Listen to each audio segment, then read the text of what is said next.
working as a consultant, and one day a newly elected mayor calls and says, I just got elected and I got presented a consent decree.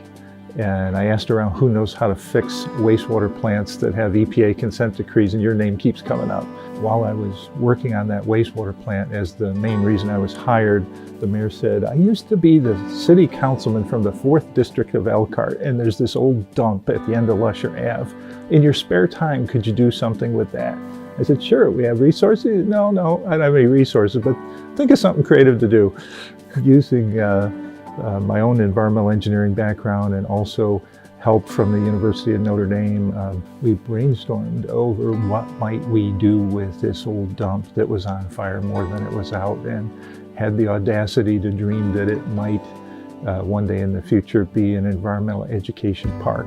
So this became a community engagement project where many different city departments and many folks in the private sector helped us.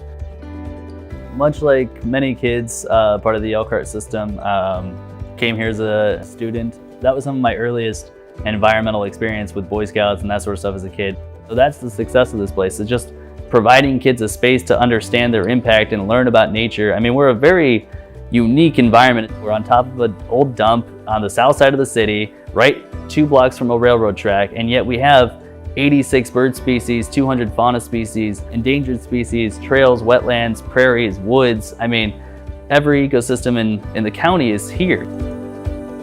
I served here as the city engineer and public works and utilities director from 1984 to 2000, 16 years. And the city had this program where if you didn't use all your sick time, they would pay you. Talked it over with my wife.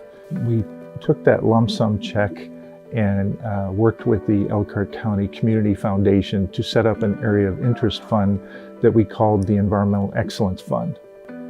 Federal funding is not easy to go after, and you have to jump through a whole lot of paperwork. There's private funding, but they have stipulations and they only match so many things, and so you really have to wait for the right grant to come up, for the right opportunity, at the right time to fit the niche for what your needs are, and it has to be done within a 1-year time span most of the time. There will never be enough tax resources available to cities to do the things that make a place special. The community needs places like this, but the community can't always fund a place like this. And so having the Environmental Excellence Fund allows us to really provide enhanced programming. We've grown from a 33-acre dump to a 128 greenway acre system that's allowed thousands of students to be able to come through here and learn about their impact and see that, you know, there's environmental remediation in action, and every donation that comes into this place has an impact. Every dollar makes a difference.